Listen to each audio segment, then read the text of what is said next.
Welcome to The Kitchen Table, a show dedicated to helping you escape diet culture, gain trust with food, honor your body, and live a brighter life.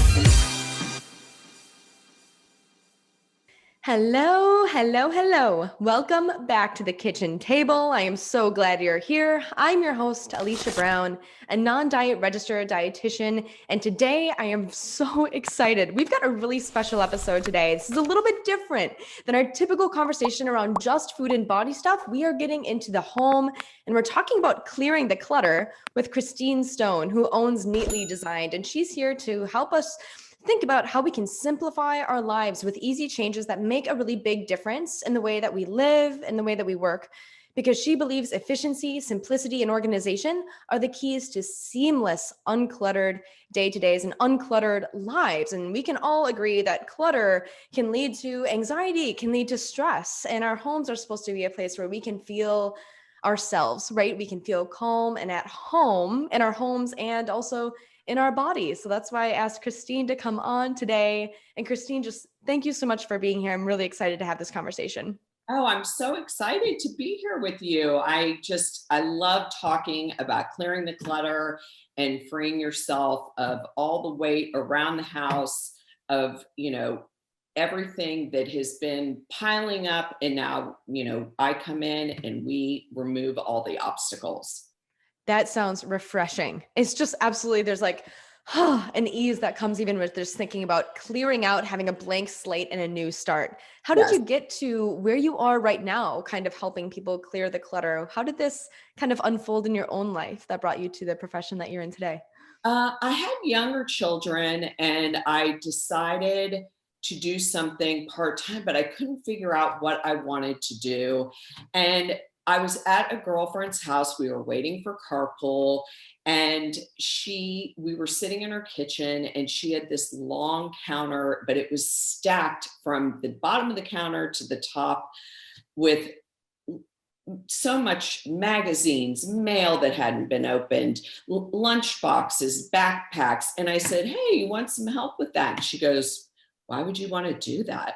And I said, "Because I think it would be very quick. It would take us about 20 minutes. And I think you're going to love this space. And it's your kitchen. It's where you serve food and where your family congregates. So I don't mind doing it. It'll take us just 20 minutes." She goes, "Okay." And literally in 20 minutes, we had the entire thing cleared off. And when we got to one section, I took a big stack off and there was a bar sink. And I'm like, "You have a bar sink?" And she said, "I know, I forgot. I was even there because I've just been stacking and stacking."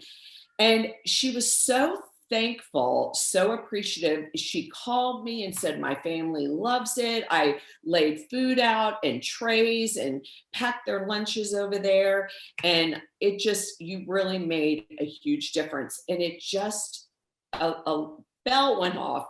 And I thought, now this was over 13 years ago. So there was no social media, internet was there, but professional organizers weren't a profession really. They were just starting out in their business and organizations. Mhm. And so word of mouth, she told a friend of hers, I went and did her house. Then she told a friend of hers. And it's been that way ever since. I've been very lucky. I've been very lucky to have such a great job that I absolutely love and is so rewarding. And I love going to work. I think it's really amazing how she found that clarity that comes with decluttering, even just that one closet in her house. And I think so often we think about like, oh, we'll just clean off the countertops, we'll clear the kitchen, and really we're stockpiling things, thinking that we're cleaning when a lot of things are maybe disorganized. And those things we don't really think about day to day, but they add up. When you were able to clear that closet and see how grateful she was, it seems like that's what sparked you into actually creating a business of helping people do that exact thing. Is that true? Yeah, well, it was her kitchen countertop. Or her And kitchen countertop? yes, I mean, it made me realize that the talent that I had was something not everybody had. Like I thought everybody wants clean countertops or everybody wants all the batteries in one place. But really, it's just not like that. People need a little push, a second set of eyes to look at the space, rework it, reorganize it, tell them, do you want this? And or they'll try a piece of clothing on and go, what do you think? Thumbs up or thumbs down? Like they want an outside opinion that won't judge them. And that is me. If professional organizers are not out there to judge what you own, we're there to help you in whatever way we can to get rid of the items you don't want and get organized and revamp and re-energize your life. And that's what I love doing. I love it. I feel it's such a rewarding job. I think oftentimes this conversation does come with judgment. We're judging our own clutter. We're judging our own stuff. We're judging ourselves and our own clothes. That happens a lot. How you said that you come in and you offer a non-judgmental opinion. Yep. Really focused on what the end result that client is really looking for in their home. Can you speak more on the importance of not judging or not maybe striving for perfection as we attempt to declutter our homes? I would love to talk about that topic because that is something I am so passionate about because yes, I want everything to look great when I'm gone. But I always tell my clients, don't beat up on yourself if a week later or a month later or 6 months later, things kind of move back a little bit. Do not think I'm going to come in and go, oh, how'd you let this get this way again? Because most of my clients are all repeat clients for years. I've had the same clients for years. And it may be twice a year I go. Maybe they have 3 kids or 4 kids or 1 child and they work. There's always a reason someone hires me. And it's usually a life-changing moment in their life. They just had a baby. Their spouse has died. They're empty nesters. A woman's going through menopause and none of her clothes fit. So she really decides, Stella's going to get her groove back. And I love it. I love it. But what I always tell people is being an organizer is very emotional because I have sat on the ground and cried with clients. I have laughed with clients. I have been the cheerleader to my clients. I have motivated them. I have checked in on them. So, getting organized and hiring an organizer is probably one of the smartest things you can do because we are non-judgmental. We are there to help you and we are there to make the tough decisions that you can't make. You're stuck. And so we come in and help you make those decisions, whether it's a kitchen, a closet, a linen closet, a garage. It doesn't matter where it is. Everybody has that one area in their house that they just can't do it. They can't. The rest of their house could be spotless, but there is one room that just everything got thrown into. Mm-hmm. And so I see a lot of people who are organized people, but they just need help with their closet because they're done. They don't want to live in a closet that's in the past. They want to live in the future and get rid of things that don't fit anymore, that are not in style anymore. So that's why I always like to talk about women and self-esteem because I see a lot of it in the closet, a lot of it. And we sit for hours on the floor and talk about undergarments, shoes. They'll hold up a skirt that they wore in high school, but they're in their 40s or 50s. And then we talk about why they're still holding on to it. Mm-hmm. People think we come in and go, get rid of it, get rid of it, get rid of it. It's not how it goes. It's letting go of it. The difference between just getting rid of it and letting go of it, I think is a great thing to think about for us. The Marie Kondo way is just like, does it give you joy? Yes or no? But it comes with a lot of more like emotional ties, some of these things, right? Why do you think that is, right? Like, so in our clothes, in our closets specifically, why do we hold on to things that don't fit? In our homes, why do we just throw everything in a back room? Even as organized people, like I think myself and a lot of clients that I work with, a lot of people listening right now, we would consider us exactly what you're saying, Type A, organized, and we get really down on ourselves when we feel like, okay, we're living in clutter. Things aren't clean. We judge ourselves for that. How does the clutter happen? Well, it usually happens for a few reasons. Emotional clutter, meaning I'll be in a client's closet and I'll hold up like a formal gown and I'll say, wow, this is beautiful. But are you going to wear this anytime? Or, is it something that you really think you'll be wearing? She goes, oh, no way. I wore that at my son's wedding, but I can't let go of it because I wore it to my son's wedding. I said, oh, how long has your son been married? 20 years. And I'll say, does it even fit? Oh, no, God, that was 20 years ago. That doesn't even fit. And I'll say, how about we take a picture of it and let it go? And we can donate it to someone who will wear it and enjoy it as much as you did at your son's wedding. But keeping something this large in your closet is taking up valuable real estate. And that happens with multitudes of clothes. A lot of women, once they hit their late 40s, early 50s, as I discussed with menopause, they gain weight in areas they never had ever in their life. And things are tight and they're not going to wear belts anymore because they don't fit and they don't feel comfortable in them, but they won't let them go because in their emotional part of their life, they're thinking, what if? It's always a what if. Well, Mm-hmm. what if I lose 20 pounds and I can, and I always say the same thing. If you lose 5 pounds, if you lose 10 pounds, if you lose no pounds, wouldn't you want to go buy something new and either celebrate an achievement or wear the clothes that you can fit in right now? Because that's kind of where we are in life, is right now. We're not in the future. We're not in the past. We're in the present. And I think COVID has had a lot to do with people not being able to escape their clutter and why everybody has been wanting to get organized Mm-hmm. because they can't go to a concert or a movie or go out with friends. They have to look at what they have created through the years that they have let pile up and pile up. And so it's been a really interesting year, a year I have loved, not because of COVID, but I've loved how people have finally realized this is my home and I'm going to change the way I live and I am going to simplify and love my home.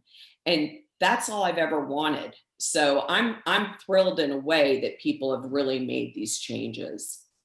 So what you're saying is we've organized our homes around past versions of ourselves, or we're trying to organize them around future versions of ourselves and we're missing out on the current Yes. version of ourselves. That's so true, especially in our closets. I love that you shared that, holding on to past versions of ourselves, past bodies that we lived in, right? Or holding on for maybe the potential of a future body to live in those past versions of clothes, but really embracing our bodies and embracing the present moment of our lives is what we maybe should consider shaping our homes around, right? Well, Love that thought. I think women are just so hard on We themselves. are. I mean, just I it breaks my heart sometimes because I'll say many times, it's okay. It's okay to feel this way. You lost a spouse. Of course, you haven't had the motivation to clean your closet, but in their mind, they're thinking, well, maybe I should have anyway. You have to be in the right frame of mind Oh yeah. to call an organizer in or to decide you want to tackle even a pantry. Like if you're on a new diet, you may say, I'm going to tackle my pantry because now I'm doing this kind of diet and I don't want this food. But if you're in a bad place in your life, you don't want to do anything. And so my job is to go in and say, okay, what's sticking you, what is bothering you that we can tackle and make you feel better for the moment, not forever, for the Mhm. moment. Makes sense. And so that's where organization comes in all parts of life. How do you feel like that changes the life of an individual? You mentioned that this is a very like emotional but also transformative process. So like once your client achieves a more organized closet, a more organized pantry, like what does that mean for them in their lives related to self-esteem and confidence?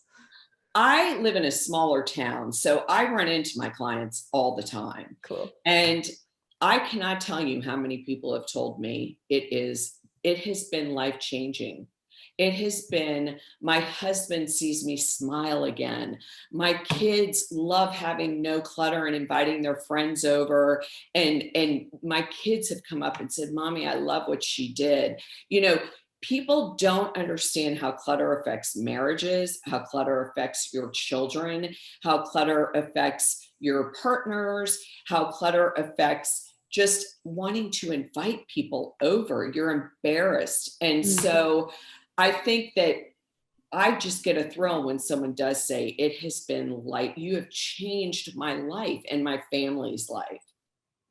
Amazing. And I could so agree with that. I'll just share, we moved into this house about a year ago. And before that, oh my gosh, we were in an apartment. And then while this house was being built, my parents' house, the early listeners of the show, yeah, exactly. That was tough. But early listeners of the show kind of know that we started at my parents' kitchen table and then ultimately my own kitchen table here in the house is like the Oh, metaphor of the show. And so like there's a transition into being able to have your own house, your own space that you are proud of, that you take pride in, that is a reflection of you in some ways, right? You and me and all of us. And I think that what I'm hearing from you is that when we take pride in our homes, it increases our self-esteem. yes, in our homes and in our spaces. So when I even clean out a closet, if somebody hasn't bought clothes in years because they're depressed or they don't feel good about themselves, Mhm. they can't wait to go shopping. You know, when we're done, they're like, I can't wait. And I always make a list what we need to replace, because a lot of times some of the items really do need to be replaced. Like if we've removed, 5 pair of jeans because they don't fit, well, we want to get maybe a couple more pair of jeans that Yeah. do fit and you feel good about yourself in. And so I feel like it's no matter where it is, even if it's something as simple as a pantry, people can get up in the morning and go into the pantry and find what they need and not. A lot of pantry clutter is overbuying, and that's associated with guilt, why people don't get rid of it. They paid money for it Hmm. and they feel guilty and they forget they own it because it's not organized by categories or whatever their situation is. And they feel guilty throwing it away. When I come, if it's expired, of course, we throw it away. But if not, we donate it to a nearby, soup kitchen or homeless shelter or wherever. And then it makes people feel good because you're giving it. So you don't want it, but somebody else might. Or you're not eating this type of food anymore, but maybe somebody else is. So it really is taking each room and looking at it as its own space Yeah. and starting small, but starting somewhere. Do not try to tackle your whole entire house in one day because you'll set yourself up for failure because you'll get tired, you'll get hungry, and then you want to go in the kitchen for a snack, and then you'll put your feet up and watch one Netflix episode, but then it'll get good and you'll want to watch another one. You got to start small, a medicine cabinet, a pantry, under the sink, start small. Spring is a great time to tackle the garage because the weather's beautiful. Yeah. And so, I'm so encouraged by this past year and how people have really taken clearing the clutter to just new heights. Absolutely. Yeah, and I think that's true for so many of us. We're confronted with the clutter, we want to do something about it. But as we do, as you're saying, a lot of our stuff comes up in quotes, right? Our food stuff by being Yep, in the pantry, our money stuff. Like when I say stuff, I mean like worries and anxieties yep. and frustrations and emotions and food, body, money stuff. All of this stuff comes out. So I see this as almost a type of therapy. This is almost like, let's just sift through a lot of this so we can get down to the root of what we really need, what really serves us, what really helps us best show up in the world. And I want to ask specific, yeah, go ahead. Well, especially with body image and Yeah. women, especially with body image, because Yeah. we are all so hard on ourselves. And so they'll say, why do I need new underwear or bras, even though the bra's stretched out and there's a hole in the underwear? No one's going to see me in this. And I'm like, you're going to see yourself in this. you're going to look in the mirror. I don't care who else is going to see you. You're going to see you. And you want to feel good about you. You Mhm. want to say, oh, look, I'm wearing this new bra and underwear for myself. And I feel good when I put my dress on now because, I've got my groove back and I'm just feeling good about myself. No one feels good putting on a bra that the straps fall down and, there's no elastic in the underwear anymore. It's not possible. Yeah. It makes you feel bad. So clothing and women's self-esteem is something I made the connection about a couple years ago because it was kept coming up in my mind and coming up in my mind. And I'm like, what is this connection? And it was women and self-esteem. They compare themselves to everybody. Well, I can't wear a size 6. I'm a size 10. I'm like, try on the size 6. And they'll try it on and say, wow, I look really good in that. I go, your clothes are too big. You're wearing clothes that are too big because they don't want to see themselves as sexy and youthful or pretty. They're stuck in this image they've had of whether I'm overweight or so my job is to say, let's redo a few things. And that includes how we're thinking about ourselves, how we Mhm. think about our closets and our clothes and our undergarments. So, yeah, it's a very big emotional connection when it comes to clutter.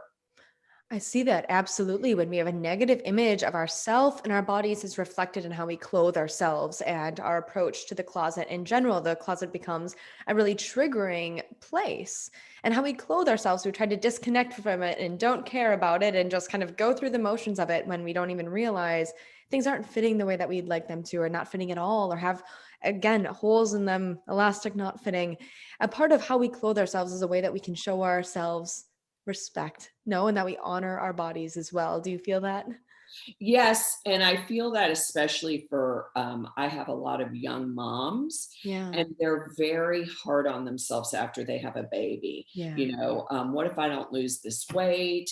I don't even want to keep the stuff I used to wear because I'm so overweight now.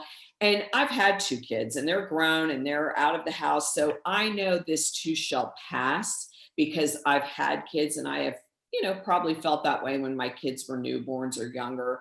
And so, encouraging people, yes, you feel bad right now, but you just had a baby. I mean, that's a joyous thing and you will bounce back. You may not be a size 0, but who cares? You have a baby. And I think social media plays a huge role in self esteem with women because they're just constantly comparing themselves and it's always a letdown. And I say, you know what? We're not a celebrity. We're normal people that live normal lives. So let's not compare ourselves to a Hollywood celebrity or someone that has, a 10,000 square foot home. Let's live in what we live and have what we have. And a light bulb kind of goes off because it's somebody giving them permission to live their life, not someone else's life. That's so true. We were mentioning before we pressed record that, I saw the Kardashians with their huge garage and all of their organization. I'm like, oh my gosh, well, I don't organize like that. There's a sense of uh, uh, perfection in that and desiring what we don't have, and the comparisons, they're not apples to apples. We are not comparing correctly. It's not a fair comparison to ourselves, and it makes us feel badly about ourselves. What if we gave ourselves permission to live our own life on our own terms, to find systems and organization strategies and a way of living that really works for us? Absolutely. That's all I strive for because you can only work with what you have. Yeah. Even if you have a kitchen and you're not redoing it now or doing any renovation, I come in and say, okay, here's the deal. We're working with what we have and it's going to look great when we're done and it's going to be so functional. But sometimes you just can't do something at that moment and you'll do it 5 years from now. Maybe you'll renovate your kitchen 5 years from now. And it's almost giving permission to people to say, oh my gosh, you're right. Let's make this look great. And I've done it many times and people thought I was crazy. And after we're done, they're like, you actually did it. And I'm like, because we cannot all just run out and buy a new house or tear out the kitchen. We have to work with what we have, whether it's your closet, whether it's your kitchen, whether it's your garage.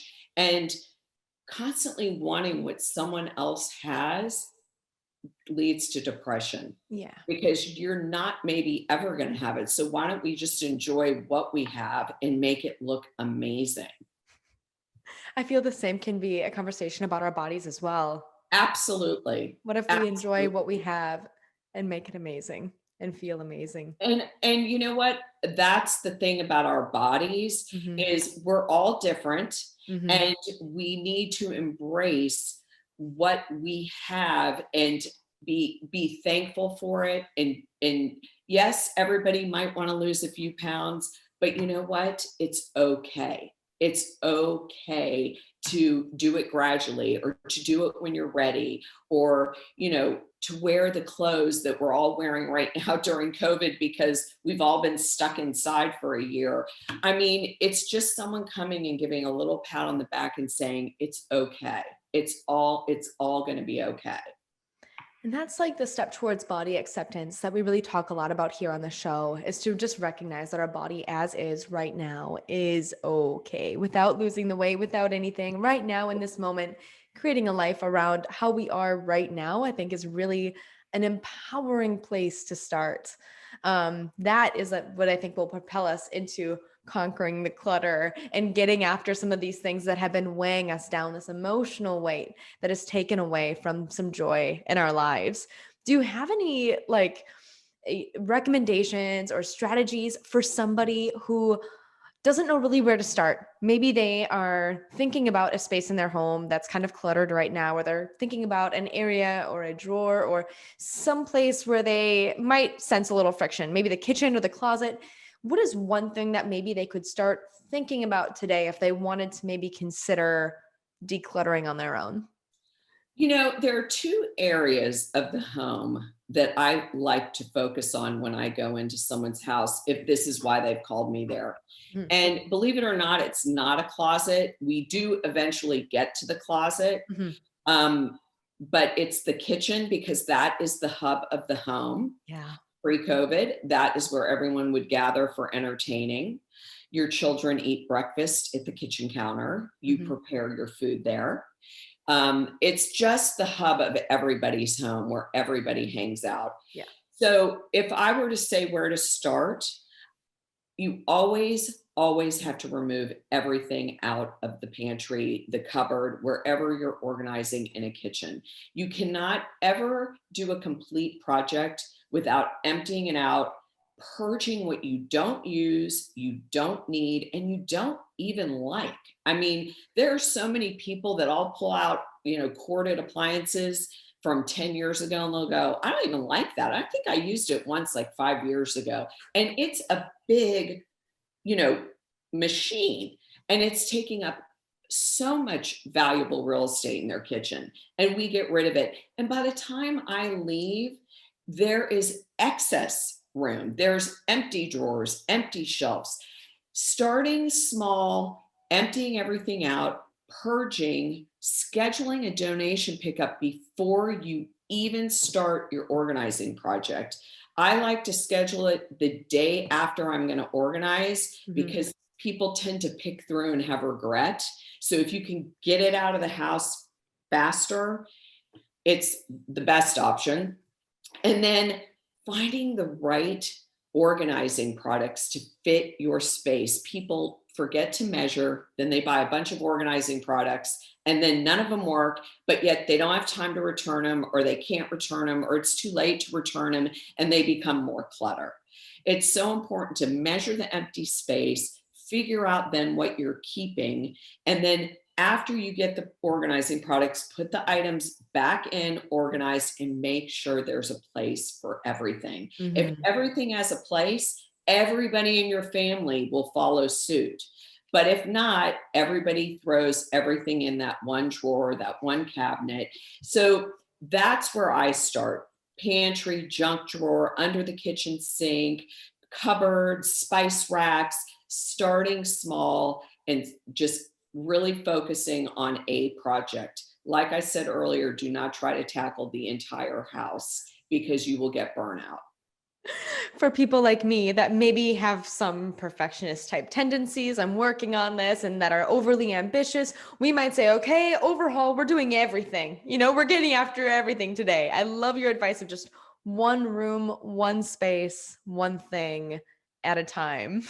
Well, once my clients start to really love and enjoy that space, then they go, okay, now we have to do this and now we have to do that. And Yeah. so it's showing you can love the space, simplify it, enjoy it, and then you're so excited to move on to the bedroom, the closet, the Yeah. garage, the spare room, whatever it may be. But you need that bit of motivation and inspiration Mhm. to keep going. And the literal seeing of success, right? Yeah. To give you the momentum to move on. Yes. Oh, this conversation has been so insightful. And that has been, honestly, that's great advice for us to get started. Any final words of anything that we didn't cover on the show or anything else you'd like to add? You've been so inspirational and motivating for so many of us. Is there any final word that you'd want to share to let everyone know about? You know what? I think the final thing I would like to say is lately, things go in waves, and lately I have just seen, because of COVID, the overbuying, which I get because everybody was stocking up, but now they don't know what to do with it. Mhm. Okay, and so I would like to say, donate, give away, only keep the excess you would need, like maybe toilet paper and paper towel that you'll use on an ongoing basis.